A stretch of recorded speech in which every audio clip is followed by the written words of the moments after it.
है, अगर ये फेल हुआ तो समझो कि डेमोक्रेसी फेल होगी। क्योंकि अगर इतना बड़ा आंदोलन भी गवर्नमेंट ने कुचल दिया, भूल जाओ कि कल को जो है ना पत्रकार साथी या जो है कोई हम लोग या वकील हैं 10 लोग इकट्ठा होकर सरकार के किसी फैसले का विरोध कर पाएंगे।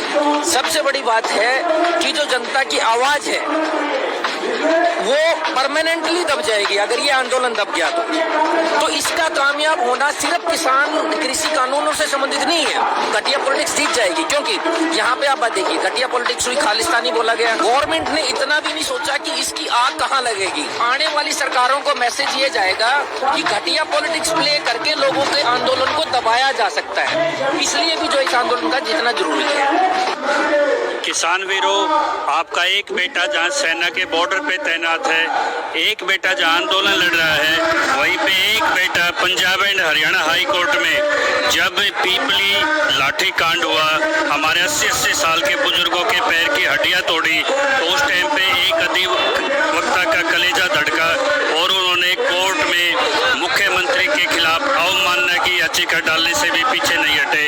इसी तरह से जब सरकार ने दावा किया, खट्टर सरकार ने, कि मेरी ईमानदार सरकार है, तो 10,000 करोड़ का वैट घोटाला उन्होंने खोला। यहाँ तक 40 आदमी नकली शराब से मर जाते हैं, तो उप मुख्यमंत्री दुष्यंत पर जो कोविड के दौरान उनकी शराबें बिकी थी, उसमें सीबीआई जांच, ईडी की जांच के आदेश के लिए गया और ये सब काम उन्होंने निःशुल्क बगैर एक पैसे के सिर्फ इसलिए किए कि वो समझते हैं कि पहले मैं किसान हूँ, बाद में अधिवक्ता हूँ। यदि सभी अधिवक्ता थोड़ी सी जिम्मेदारी समझ जाएं, जो सीनियर एडवोकेट है रिटायरमेंट के बाद, उनके पास पैसे की कमी नहीं होती, लेकिन थोड़ा सा भी अगर किसानों के प्रति दायित्व कर दें और supreme court, high court cognizance लेते हैं, तो आज सड़कों पर न बैठना पड़ता। तो हमारे बीच में आप देखेंगे अपने एडवोकेट प्रदीप रापड़िया जी हैं, जिनका आज बुजुर्गों ने यहाँ पे स्वागत किया खुले दिल से, और यहाँ कलकल खाप के प्रधान राजपाल जी भी हैं, जो 5 दिन से लगातार अनशन कर रहे हैं। खाप प्रधान होते हुए उन्होंने अनशन से अपना सत्याग्रह का रास्ता चुना। तो अधिवक्ता जी खुद बताएंगे कौन सी भावना इनको खींच के लाई है। क्या नाम है सर आपका? प्रदीप रापड़िया। तो यहाँ पे किस उद्देश्य से आप आए, सबसे पहले उसे आप समझाइए। नहीं, देखिए, उद्देश्य एक पहला तो सबसे बड़ा उद्देश्य है कि मैं भी एक किसान परिवार से हूँ, छोटे से जिम्मेदार हैं, तो वो जो चीज़ों को, जो तकलीफों को देखा है। दूसरी बात ये है कि भाई जिसका इस आंदोलन में जिसका जितना बस चलता है उतना सहयोग वो करें। हो सकता है कि मैं परमानेंट यहाँ जो है टाइम ना दे पाऊँ, तो लेकिन जो है एक लीगल अवेयरनेस का, इन कानूनों के बारे में जो है घूम के लोगों को बताना कि इसकी क्या क्या कमियाँ हैं। और सबसे बड़ी बात जो है कि जब हम लोकतंत्र की बात करते हैं तो लोकतंत्र सबके लिए है, चाहे वो मजदूर है, अगर लोकतंत्र है तो वो सब सुरक्षित है।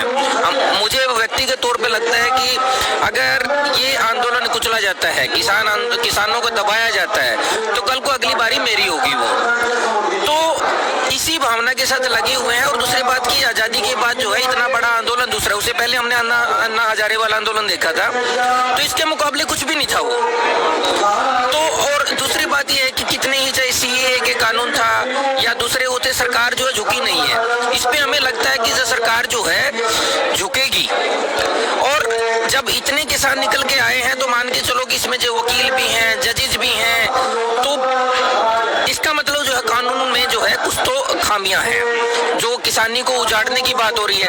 तो इससे जो है इन कानूनों से एक किसान जो है, बल्कि इस स्टेज से मुझे लगता है कि वो चीज भूल रहे हैं कि सिर्फ किसान प्रभावित नहीं होने जा रहे हैं, एक गरीब से गरीब आदमी, भिखारी से भिखारी लेके और अमीर से अमीर सब प्रभावित होने जा रहे हैं। क्योंकि यहाँ पे बोल रहे हैं कि एसेंशियल कमोडिटीज एक्ट जो है, आज तक जो है ब्लैकिया कानून जिसको बोलते थे, जमाखोरी का बोलते थे, उसको सरकार ने लीगलाइज कर दिया है। यानी कि आने वाले टाइम में सारी चीजों का जो है रेट कंट्रोल जो है वहां से होगा। जब किसान को बेचने का टाइम आएगा तो उसी कमोडिटी की जो है फ्लड आ जाएगा मार्केट में, वो सस्ता हो जाएगा। जब जो दोबारा उसको किसान खरीदेगा अपने घर में चीजों के लिए जो है, फिर वो महंगा हो जाएगा क्योंकि उसकी शॉर्टेज हो जाएगी। तो एसेंशियल कमोडिटीज का पूरा मकसद ये था कि लोग होर्डिंग करके उसको मार्केट को कंट्रोल ना करें। अब यहाँ बात करते हैं कि बोला जी किसान स्टोर कर लें, अपने बात मान के हमने तो देखा नहीं आज तक, हमारे प्रयोग हो सकता है कि बड़े जमींदारों में होता हो, हमने देखा नहीं। यहाँ पे जो है घर से मंडी से खेत से लेके सीधा ये होता है कि फटाफट मंडी में डालें, घर तक ले जाने का हमारा इतना नहीं होता कि बारिश आ जाए, कुछ वो आ जाए, भंडारण वाला तो भूल ही जाओ लोग। अब तो ये स्थिति होगी कि अपने पशु बांधने के लिए तो जगह है नहीं, एक भैंस वाली जगह नहीं है, आप कह रहे हो कि स्टोर करेंगे, तो ये कानून किसानों के लिए मुश्किल हो सकता है। आप एक अधिवक्ता हैं, इससे मैं ये पहलू समझना चाहूँगा कि इस कानून का जो कानूनी पहलू है उसको आप किस तरीके से देख रहे हैं? क्या आने वाले समय में ये, जैसे कि कुछ अधिवक्ता दावा कर रहे हैं कि इसको कोर्ट में ले जाके खारिज किया जा सकता है, इसके क्या कुछ पहलू हैं? जहाँ तक पहला, अगर आपने कानूनी पहलू का जो सवाल पूछा है उस पर मैं कहूँगा कि साधारण भाषा में 3 तरह की लिस्ट हैं हमारे संविधान में। एक स्टेट लिस्ट है जिस पे सिर्फ राज्य सरकार कानून बना सकती है, एक जो है सेंट्रल लिस्ट है, यूनियन लिस्ट बोलते हैं, उस पर सिर्फ केंद्र सरकार बना सकती है, जैसे राष्ट्रीय सुरक्षा का है, व्यापार का है उसमें। तीसरा है कंकरेंट लिस्ट, वे दोनों पे बना सकते हैं। जो हमारा, लेकिन माना उसमें सेंट्रल का ही जाए। सुनो नहीं, सुनिए, नहीं, वही मैं आपको स्पष्ट कर रहा हूँ। जो कृषि है वैसे तो जो है ये राज्य विषय है, जो कृषि का जो सारे का जो कानून है राज्य सरकार का अधिकार है। इन्होंने क्या है, राज्य सरकारों को दबाने के लिए कानून तो लेके आए वाणिज्य के लिए, व्यापार के लिए, क्योंकि व्यापार पे जो है सेंट्रल गवर्नमेंट का है, लेकिन बना दिया किसानों के लिए, कृषि को कंट्रोल करने के लिए। तो जो है कोर्ट में भी इसकी टिकने की उम्मीद नहीं है, लेकिन वहां पे एक लिमिटेशन है। कोर्ट में अटक जाता है तो पेंडेंसी इतनी ज्यादा है कि जो है 10-10 साल तक निकलता ही नहीं, केस का फैसला नहीं होता है। तो ऐसी स्थिति में इतनी बर्बादी का जो है किसान इंतजार नहीं कर सकते हैं। तो इसीलिए फास्ट ट्रैक के लिए, ताकि फास्ट रिजल्ट्स के लिए किसानों को ये रास्ता अडॉप्ट करना पड़ रहा है। अदरवाइज जो है कानून का कोई मतलब नहीं बनता है कि कल को जो फिर इसकी तो कोई लिमिटेशन नहीं है। राज्य की पावर तो सरकार ने खत्म ही कर दी। अगर आपने जो है राज्य लिस्ट के जो कानून राज्य ने जो बनाने थे इसको हम बोलते हैं कलरेबल लेजिस्लेशन, कि आपका इरादा कुछ और है और सहारा आप किसी और चीज का ले रहे हो। अब यहाँ सहारा तो लिए वाणिज्य कानूनों का, कानून बना दिया कृषि के लिए। अच्छा ये बताइए, जो अमेंडमेंट करने की बात कर रहे हैं कि इसमें हम संशोधन कर देंगे, अगर उसको कानूनी पहलू से देखा जाए तो वो कहाँ तक सही है? रिपील और उसमें क्या डिफरेंस है? नहीं, देखिए संशोधन में क्या है कि सिलेक्टिवली कुछ चीजों को जो मैंने देखा है वो मीनिंगलेस है, जो अभी इन्होंने अमेंडमेंट सजेस्ट किए हैं। आप उन अमेंडमेंट को देखिए कि क्या बोल रहे हैं कि ये जो मंडी पे टैक्स की बात होगी राज्य सरकार लगाएगी, राज्य सरकार फैसला ले सकती है। और राज्य सरकार क्या होगी, जहाँ पे जो सरकार बीजेपी गवर्नमेंट जो इस कानून को लेके आई है उन राज्यों में जो है यानी कि वो वही अडॉप्ट करेंगे जो उनकी अप्रोच है। तो सबसे पहली तो ये बेईमानी है कि जब आप सेंट्रल लॉ बना रहे हैं, स्टेट के ऊपर कुछ चीजों को छोड़ रहे हैं, तो इसका मतलब होगा कि जहाँ पे आपकी सत्ता है वहां तो आप जो है दुरुपयोग करेंगे ही करेंगे इसका जो है। तो जितने अमेंडमेंट सजेस्ट किए हैं वो मीनिंगलेस हैं। दूसरी बात, जो एक अमेंडमेंट नहीं आया है, आप बोलते हैं, हाँ दूसरी एमएसपी की जो बात आ रही है जिसपे कुंडी उलझी हुई है, एमएसपी जो है ये बोल रहे हैं कि वर्बल जो है एडमिनिस्ट्रेटिव ऑर्डर से हम दे देंगे। मैं आपको डिफरेंस कर दूं, लॉ में और एडमिनिस्ट्रेटिव ऑर्डर में क्या फर्क है।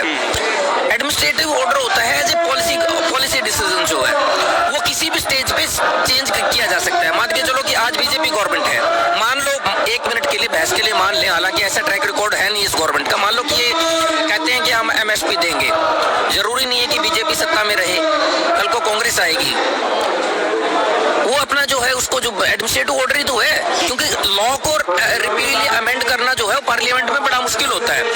अगर ये लॉ के अंदर लिख देते हैं एमएसपी की कंडीशन, फिर तो वो बाइंडिंग है। अगर आप सिर्फ एक एडमिनिस्ट्रेटिव ऑर्डर या जो वर्बल बोल रहे हैं कि भाई वो होगा, तो उसकी कोई वैल्यू नहीं है। दूसरी बात, पहले झटके में उड़ जाएगा वो। अगर एमएसपी जो है मान लो कि एडमिनिस्ट्रेटिव ऑर्डर है, कल को कोई एमएसपी से नीचे खरीदता है कोई बिजनेसमैन जो है, तो अगर कोर्ट में जाएगा तो कोर्ट कहेगा कहाँ लिखा है एडमिनिस्ट्रेटिव ऑर्डर, जहाँ कहते हैं कि जो लॉ में कहीं नहीं है ये जो एक्ट, तीनों एक्ट में जो है, तो इसलिए जो वहाँ टिकेगा नहीं कोर्ट के अंदर जो है ये वर्बल डायरेक्शन जो है। तो सबसे बढ़िया जो है कि इस एक्ट में अमेंडमेंट की अगर बात होती है तो सबसे पहली बात ये अमेंडमेंट की होनी चाहिए कि एमएसपी हो उसके अंदर जो है एमएसपी पे लॉ बनाया जाए।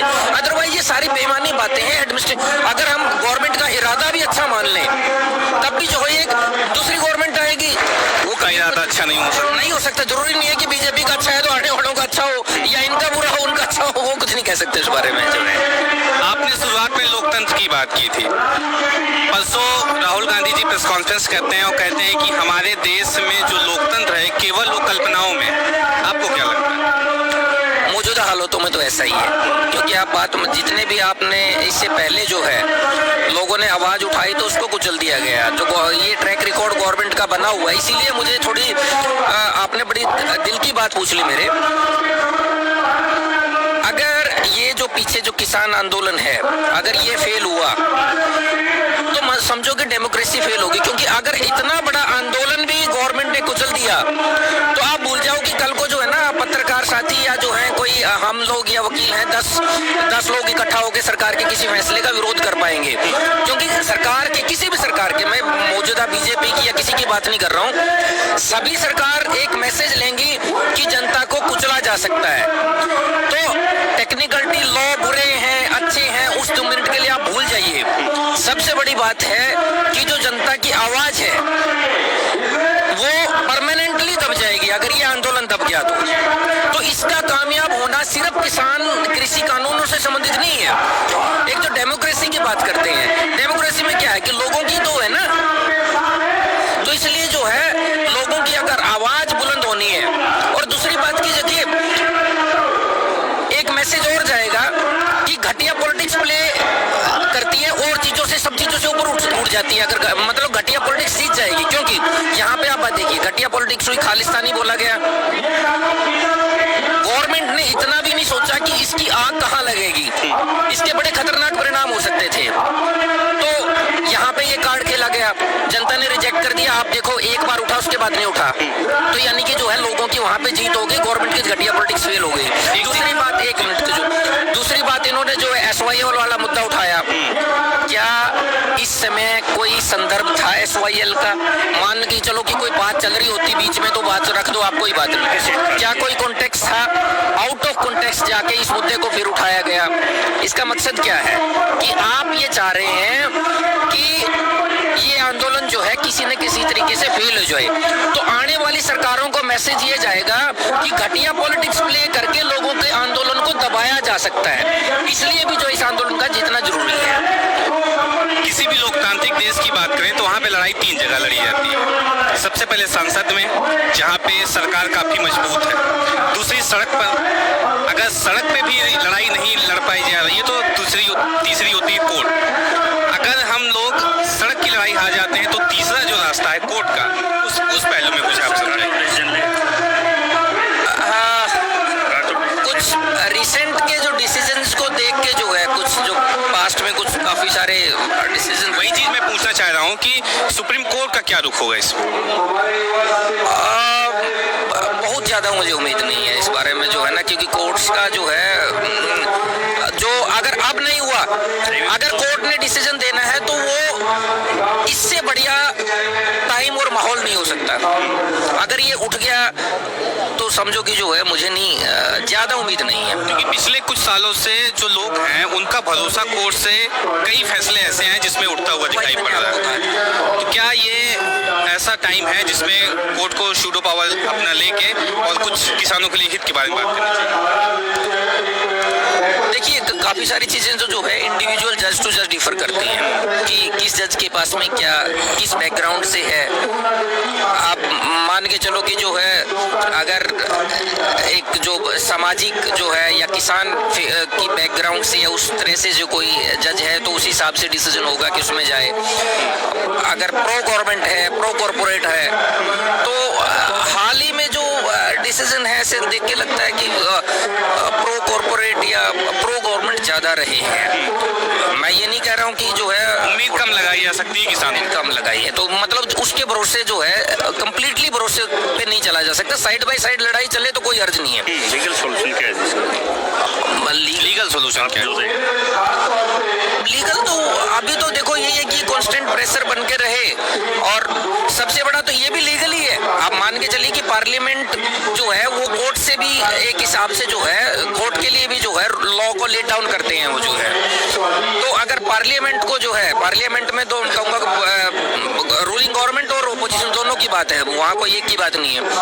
तो अगर पार्लियामेंट को हम मजबूर कर सकते हैं इस कानून को रिपील के लिए, नेचुरल सी बात है कि जो है फिर वो होगा ही। विंटर सेशन को हटा दिया गया है, पार्लियामेंट का विंटर सेशन हटा दिया गया है।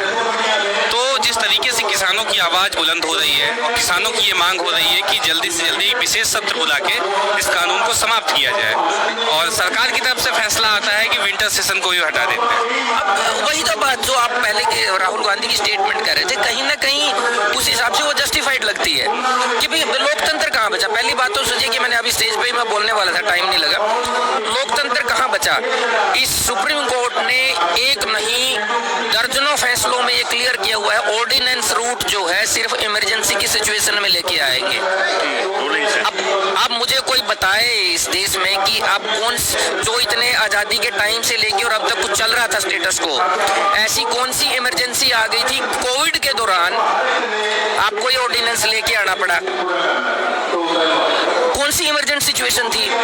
चलो आप ले आए, उसके बाद जो है एक प्रोसेस होता है कि लोगों से कमेंट्स मांगे जाते हैं कानून बनाने के बारे में, फिर उसके ऊपर जो है व्यू रखा जाता है, पब्लिक को समझाया जाता है। डेमोक्रेसी यही तो होती है ना कि पहले उस कानून के फायदे आप जनता को समझाएंगे। आप एकदम से जो है आप ले आए कि कोविड के दौरान कोई विरोध प्रदर्शन ना हो, कुछ ना हो, आप भी जाके इस आंदोलन को वोट डालें, ये तो लोग जो है निकल के आए। नहीं तो ये हुआ कि कोविड की सिचुएशन है, कोविड की सिचुएशन है। तो अब ये चीजें लोकतंत्र की हत्या के समान है बेसिकली। अगर आप कहें कि भाई किसी भी तरह आप लोग के लेके आएंगे, ऑर्डिनेंस ले आएंगे, फिर जो है उसके ऊपर आप सुनने को तैयार नहीं होंगे जो है। अब इसमें कौन सी बड़ी बात है कि आप एक लेके आए थे, रिपील कीजिए, नए तरीके से शुरू कीजिए, लोगों के व्यू लीजिए, तो लोग भर रहे हैं उस फीलिंग्स को आप ऐड कर दीजिए, सिंपल सी बात है इसमें। बहुत बहुत धन्यवाद। इस खबर को अभी लाइक करें, शेयर करें। ठीक था। अभी चैनल को सब्सक्राइब करें और घंटी जरूर दबाएं। पीछे जो किसान आंदोलन है, अगर ये फेल हुआ तो मत समझो कि डेमोक्रेसी फेल होगी। क्योंकि अगर इतना बड़ा आंदोलन भी गवर्नमेंट ने कुचल दिया तो आप भूल जाओ कि कल को जो है ना पत्रकार साथी या जो है कोई हम लोग या वकील हैं 10 लोग इकट्ठा होकर सरकार के किसी फैसले का विरोध कर पाएंगे। सबसे बड़ी बात है कि जो जनता की आवाज है वो परमानेंटली दब जाएगी अगर ये आंदोलन दब गया तो इसका कामयाब होना सिर्फ किसान कृषि कानूनों से संबंधित नहीं है। घटिया पॉलिटिक्स जीत जाएगी। क्योंकि